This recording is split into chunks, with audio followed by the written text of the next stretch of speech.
নমস্কার বন্ধুরা, আবার আমি আপনাদের সামনে চলে এসেছি। আজ আমি দেখাবো আপনাদেরকে গাজরের হালুয়া খুব সহজ পদ্ধতিতে কিভাবে ঘরোয়াভাবে বানানো যায়। চলুন দেখে নিই। তা গাজরটা আমি এখানে বেশ কিছুটা গাজর আমি কাটারে করে কেটে নিয়েছি। আর আগের থেকে বলি, আমি এখানে 1 লিটার দুধ নিয়েছিলাম। সে দুধটাকে দেখতেই পাচ্ছেন একটু আগের থেকে আমি জাল দিয়ে বসিয়েছি, কেন ঘন করার জন্য। বেশ অনেকক্ষণ ধরেই এটা একটু দেখুন কম আঁচে বসিয়ে রেখেছি। এই যে দেখতে পাচ্ছেন দুধটা 1 লিটার দুধ অলরেডি বোধহয় ½ লিটার এসে গেছে।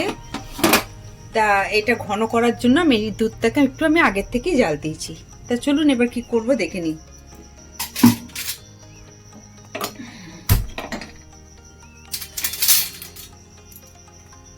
কড়াইতে আমি প্রথমে কিছুটা পরিমাণ ঘি দিয়ে দিলাম। কড়াইতে ঘি গরম হয়ে গেছে। এই বাড়িতে আমি এখানে যে কাজু বাদামগুলো নিয়েছি সেগুলো আমি হালকা করে একটু ভেজে নেব।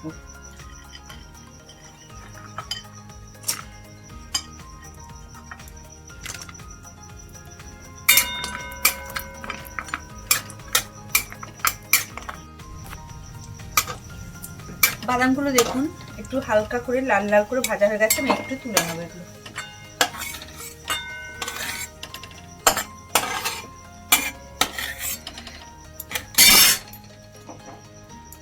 এই ঘিটার মধ্যে আমি এখানে যেটা দিয়ে দেবো,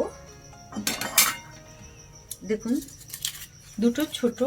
দুটো তেজপাতা, 4টে ছোট এলাচ আমি ফাটিয়ে নিয়েছি, আর দেবো আমি একটা বড় এলাচ। এটা আপনাদের কাছে থাকলে দিতে পারেন, না থাকলে না দিলেও চলবে। এটা হালকা করে নেড়ে নিয়ে এর উপরে আমি এই কেটে রাখা গাজরটা আমি আস্তে আস্তে করে এতে দিয়ে দেবো।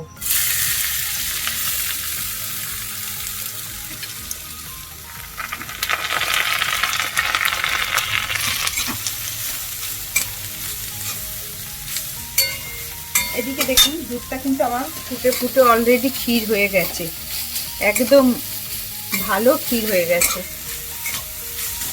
2 মিনিটের মতন একটু নেড়ে নেব। দেখুন 2 মিনিটের মতন আমি একটু নেড়ে নিলাম জিনিসটা। এরপরে গ্যাসটাকে নিভিয়ে দিয়েছি। দেখুন এই দুধটা পুরো ক্ষীর হয়ে গেছে, ঠিক আছে? এইটাকে আমি আস্তে আস্তে এর সঙ্গে মেলাতে থাকবো।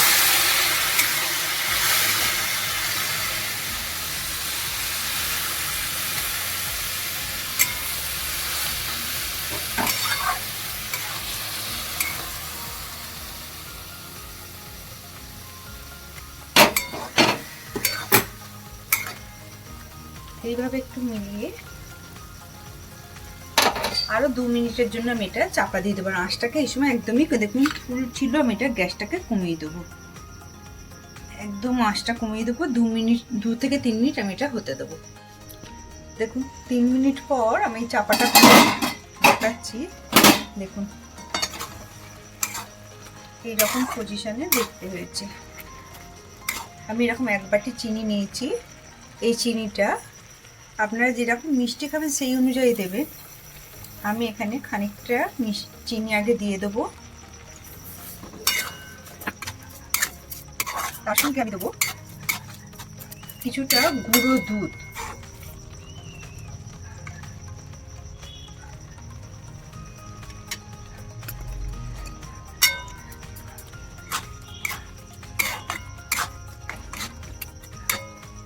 এটা দিয়ে আরো 1 মিনিটের মতো চাপা দিয়ে দেবো।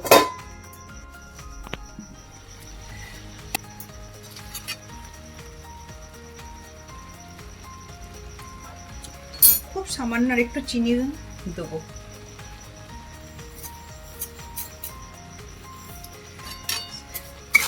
মোটামুটি তৈরি হয়ে এসছে। এর উপর দিয়ে ভেজে রাখা কাজুগুলো আমি দিয়ে দেবো।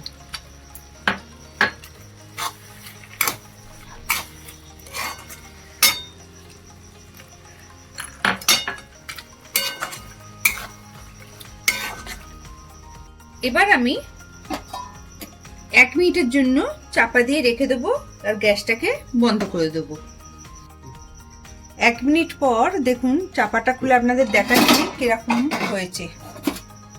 দেখুন জিনিসটা পুরো বসে গেছে। এইভাবে আপনারা একবার বাড়িতে বানিয়ে দেখতে পারেন। খুব সহজে এবং কম উপাদানে এই জিনিসটা বানানো যায়। যদি ভালো লাগে অবশ্যই একটা লাইক, শেয়ার আর সাবস্ক্রাইব করতে ভুলবেন না। নমস্কার।